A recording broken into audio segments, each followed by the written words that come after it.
नमस्कार, आप देख रहे हैं आज तक। आपके साथ मैं हूं सईद अंसारी। नरेंद्र मोदी और बीजेपी की जबरदस्त जीत के बाद, महाविजय के बाद आज होगी एक जबरदस्त यात्रा और स्वागत समारोह। बीजेपी के प्रधानमंत्री पद के उम्मीदवार नरेंद्र मोदी आज अहमदाबाद से दिल्ली आ रहे हैं। करीब सुबह 10 बजे दिल्ली पहुंच जाएंगे मोदी, और बीजेपी ने मोदी के दिल्ली आने पर भव्य स्वागत की तैयारियां की हैं। शाम करीब 3 बजे नरेंद्र मोदी बनारस के लिए रवाना होंगे। दिल्ली से वाराणसी में मोदी रोड शो में शामिल होंगे और साथ ही साथ गंगा आरती भी करेंगे। मैं 6 करोड़ गुजरातियों के भरोसे मां भारती की सेवा के लिए अपने आप को समर्पित करता हूं। देश के पश्चिमी हिस्से के छत्रप नरेंद्र मोदी अब लाल किले के हकदार हैं। करोड़ों लोगों से मिले जनादेश ने मोदी को सीएम से पीएम की कुर्सी तक पहुंचा दिया। इस विजेता की रणनीति ने 30 साल पुराने सारे समीकरण को भेद दिया। सुनने वाले दंग हैं। राजनीतिक पंडितों के गुणा भाग फेल हो गए। 1984 के बाद देश में एक पार्टी को पूर्ण बहुमत मिला है। चुनाव के दौरान मोदी 300 कमल मांगते थे, लेकिन देने वाले ने जब दिया तो छप्पर फाड़ कर दिया। ऊपर वाला देता है ना तो छप्पर फाड़ के देता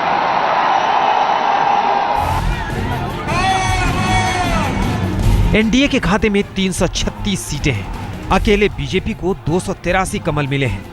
चुनाव के दौरान मोदी दावा करते थे कि कई राज्यों में कांग्रेस का खाता तक नहीं खुलेगा। सुनने वाले तब मोदी के इस आत्मविश्वास पर हंसते थे, लेकिन जब जनादेश मिला तो सारे दावे एक के बाद एक सच साबित होते गए। और मेरा तो नसीब ही ऐसा है,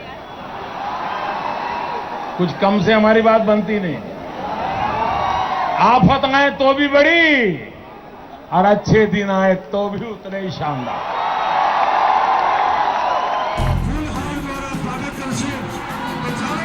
बम्पर जनादेश ने मोदी को शिखर पर पहुंचा दिया।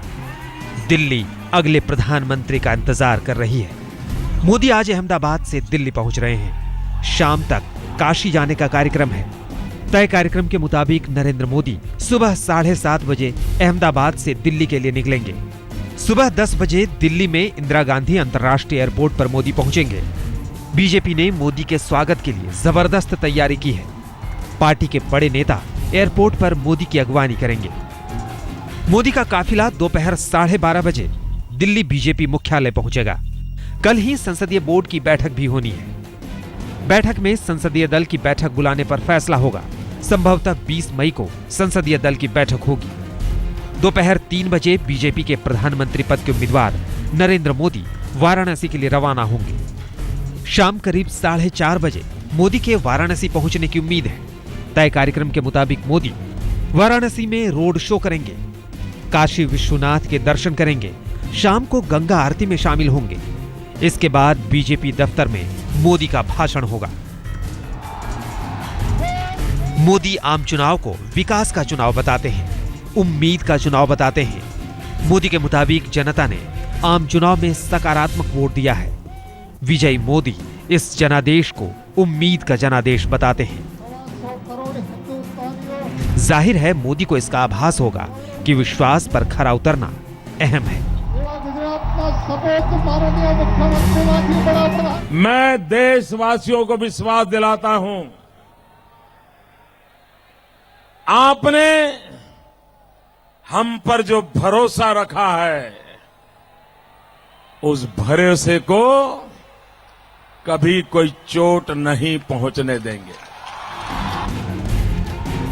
मोदी का यह भरोसा देश सुन रहा है। महंगाई, भ्रष्टाचार और रोजगार जैसी समस्याएं मुंह बाए खड़ी है। दावे और वादे के बाद अब सबकी निगाहें काम पर होगी। आज तक ब्यूरो। कि नरेंद्र मोदी की महाविजय है, लेकिन कांग्रेस की इससे ज्यादा दुर्गति कभी नहीं हुई। लोकसभा चुनाव में कांग्रेस की इतनी बुरी हालत इससे पहले कभी नहीं हुई। कई राज्यों में तो कांग्रेस शून्य पर अटक गई है, उसका खाता तक नहीं खुला है। गुजरात में बीजेपी ने 26 की 26 सीटें जीत ली हैं। राजस्थान में 2500 सीटें बीजेपी ने अपनी झोली में डाली हैं।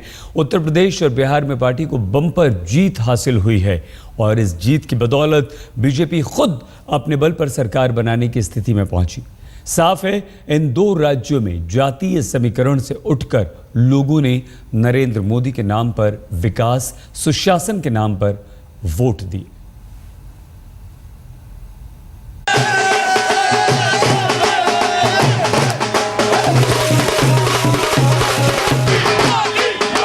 ये किसी कमाल से कम नहीं है,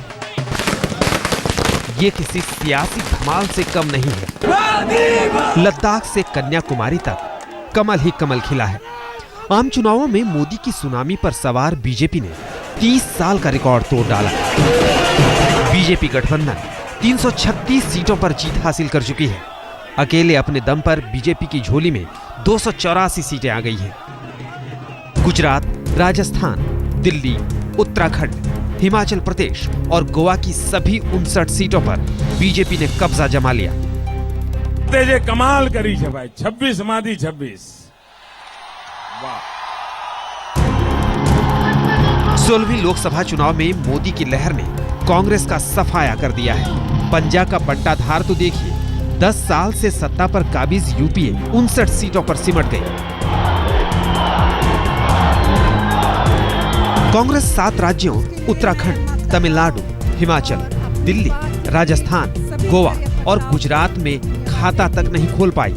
मैं पार्टी की अध्यक्ष हूं, इसीलिए हार की जिम्मेदारी मैं स्वीकार करती हूं।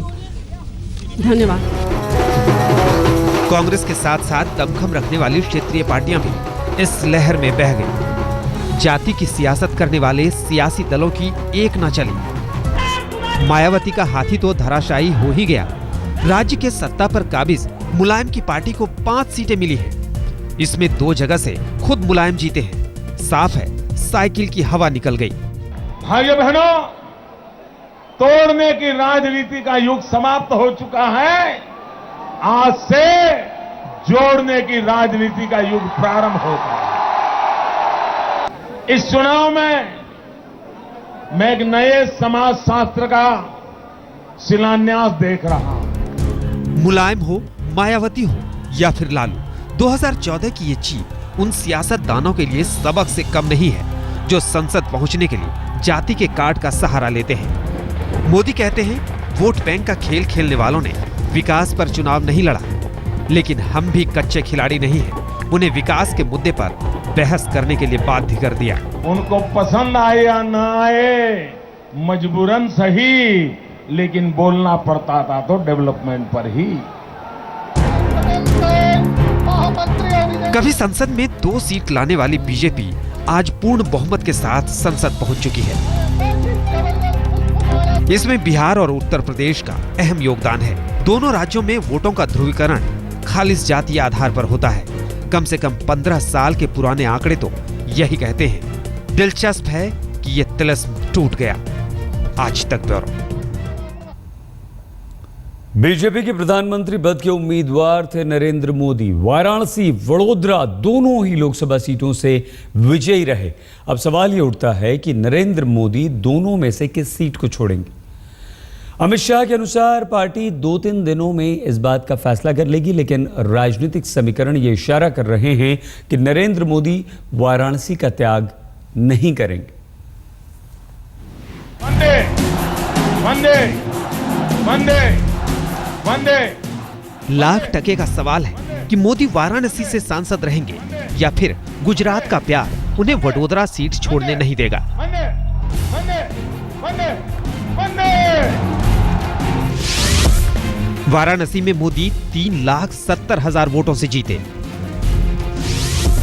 जबकि वडोदरा में मोदी 5,70,000 वोटों से विजयी रहे।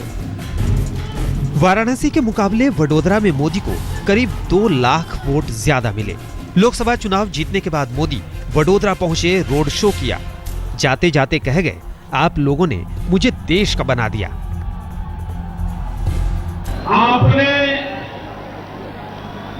जो प्यार दिया है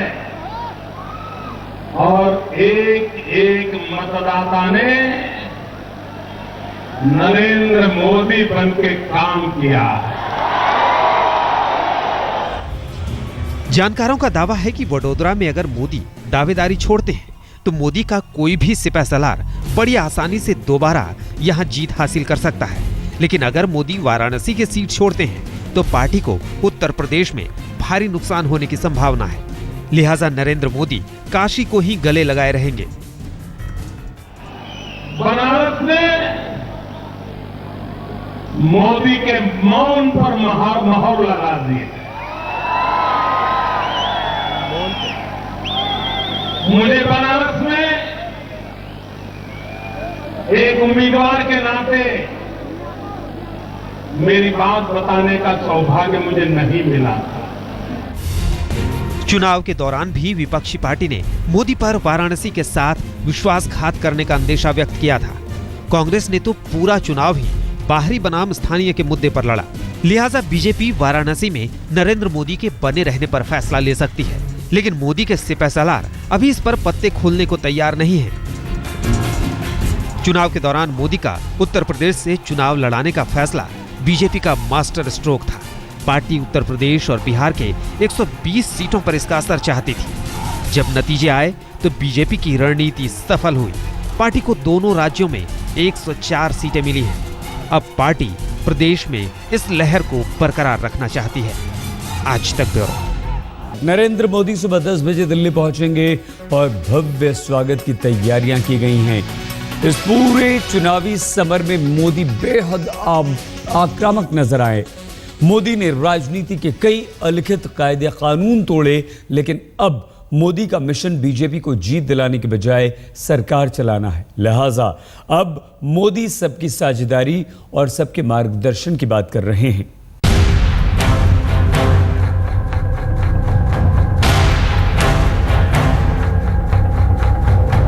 नरेंद्र दामोदर दास मोदी, ये नाम और इसकी चमक बीजेपी के लिए किसी सियासी ध्रुव तारे की तरह है। अकेले दम पर केंद्र की सत्ता बीजेपी के लिए अब तक ख्वाब ही थी, पर अब नहीं। अब की बार 2 साल का बच्चा भी बोलता है। जो काम राम मंदिर आंदोलन के वक्त बीजेपी की त्रिमूर्ति यानी अटल बिहारी वाजपेयी, लाल कृष्ण आडवाणी और मुरली मनोहर जोशी नहीं कर सके, वो मोदी ने अकेले दम पर कर दिखाया। लेकिन अब वक्त दंभ भरने का नहीं, विनम्रता दिखाने का है, जो मोदी को बखूबी पता है। देश की जनता ने भारतीय जनता पार्टी को जो आदेश दिया है, वो आदेश जो पराजित हुए हैं उनको नीचा दिखाने के लिए नहीं दिया। मोदी को पहले पार्टी के अंदरूनी कलह से पार पाना पड़ा, फिर विरोधी दलों से। केंद्र की सियासत के लिए मोदी नए थे और मोदी की राजनीति भी। आते ही सीधे गांधी परिवार पर हमला बोला। आपसे धोखा किया कि नहीं किया? धोखा किया कि नहीं किया? अमेठी में राहुल के खिलाफ रैली कर एक अलिखित सियासी संविधान तोड़ा। चुनाव बाद जिनसे समर्थन की उम्मीद पाले थे, अंत तक आते आते उन पर भी जमकर बरसे। नतीजा तमिलनाडु के कन्याकुमारी और पश्चिम बंगाल में भी बीजेपी ने उपस्थिति दर्ज करा दी। पर मोदी की ये सोच बहुमत के लिए थी। देश चलाने का फॉर्मूला दूसरा है।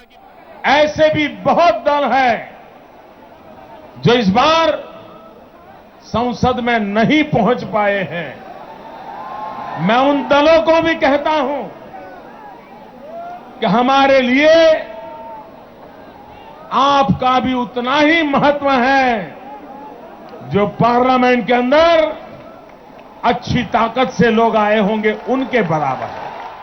मोदी मानते हैं कि राजनीति में कोई दुश्मन नहीं होता। राजनीति में कोई दुश्मन नहीं होता, लोकतंत्र में कभी कोई दुश्मन नहीं होता। फासिज्म और सेकुलरिज्म के बीच चुनाव के दौरान विरोधियों ने मोदी को लेकर जनता को डराया। उन्हें जनता के डर के आगे जीत नजर आ रही थी। नतीजों से भ्रम तो टूटा, तो अब वो मोदी को जनता की उम्मीदों के बोझ से डराने में जुट गए हैं। मोदी ने अभी शपथ भी नहीं ली है और तंज शुरू हो गए हैं। अभी ये राजनेताओं की ओर से है, लेकिन सच ये भी है कि जल्द ही मोदी सरकार को विकास का बयाना लेना होगा और उसे अंजाम तक पहुंचाना होगा। मोदी ने खुद 60 साल के बकाये की 60 महीने अदायगी का वादा किया, जिस पर जनता ने बहुमत का जनादेश दिया। अब वो ज्यादा इंतजार नहीं करेगी। गनीमत यही है, फिलहाल मोदी को ये एहसास है। मैं आप सबको हृदय से धन्यवाद करता हूं, आप सबको प्रणाम करता हूं। आपने एक बहुत बड़ी जिम्मेवारी निभाई है। आज तक ब्यूरो। एनडीए के चुनाव जीतने के साथ ही नरेंद्र मोदी के पास बधाइयों का तांता भी लग गया है। पाकिस्तान, अमेरिका, ब्रिटेन समेत कई देशों के राष्ट्राध्यक्षों ने नरेंद्र मोदी को बधाई दी है। कल तक नरेंद्र मोदी को वीजा नहीं देने वाले अमेरिका ने मोदी को वीजा देने का ऐलान किया है। बम्पर जनादेश के बाद मोदी को बधाई देने वालों का तांता लग गया। पड़ोसी देश पाकिस्तान के प्रधानमंत्री नवाज शरीफ ने मोदी को फोन कर चुनाव में शानदार जीत पर बधाई दी। शरीफ ने मोदी को पाकिस्तान आने का भी न्योता दिया। Sharif has phoned Prime Minister designate India, Narendra Modi, and congratulated him on his resounding victory and hoped that it will bring a new era in Pakistan-India relationship. I understand he has invited him to visit Pakistan at first opportune time. पड़ोसी देश श्रीलंका के राष्ट्रपति महिंदा राजपक्से ने मोदी को बधाई दी और उन्हें राजकीय दौरे पर आमंत्रित किया है। वहीं मोदी को वीजा देने से इनकार करने वाले अमेरिका के रुख में फौरन बदलाव आया है। व्हाइट हाउस के प्रेस सचिव ने साफ शब्दों में कहा है कि मोदी के लिए वीजा कोई समस्या नहीं है। First of all, I think we've made clear that we congratulate the Indian people and Mr. Modi and his party on their victory. We await the formation of a government, and we absolutely look forward to continuing all the progress that we have made in our bilateral relationship and fully expect to be able to do so. अमेरिकी राष्ट्रपति Barack Obama ने मोदी को phone कर बधाई दी है, साथ ही America आने का निमंत्रण भी दिया है। ब्रिटिश प्रधानमंत्री डेविड कैमरन ने मोदी को शानदार जीत पर बधाई दी और कहा कि साथ मिलकर काम करने को तैयार है। उन्होंने ट्वीट किया कि भारत के चुनाव में जीत पर नरेंद्र मोदी आपको बधाई। ब्रिटेन भारत साझेदारी से अधिकतम हासिल करने के लिए मिलकर काम करने को तैयार है। बांग्लादेश की प्रधानमंत्री शेख हसीना ने भी मोदी को बधाई देते हुए उन्हें आमंत्रित किया। अपनी चिट्ठी में हसीना ने लिखा, मुझे ये देखकर खुशी हो रही है कि बांग्लादेश के एक महान दोस्त आने वाले दिनों में एक अत्यंत मित्रवत देश भारत का नेतृत्व करेंगे। मुझे उम्मीद है कि आप मेरे देश को अपना दूसरा घर और अपनी राजकीय विदेश यात्रा का गंतव्य स्थल पाएंगे। चीनी विदेश मंत्रालय ने भी मोदी को बधाई दी है। माना यह जाता है कि सरकार बदलने से विदेश नीति पर ज्यादा प्रभाव नहीं पड़ता। इससे पहले एनडीए शासन में ऐसा दिखा भी था, लेकिन इस बार पीएम पद पर मोदी आसीन होंगे, जिनकी छवि आक्रामक और हाजिर जवाब राजनेता की है। ऐसे में देखना होगा कि मोदी नीति आखिर क्या होगी। आज तक ब्यूरो।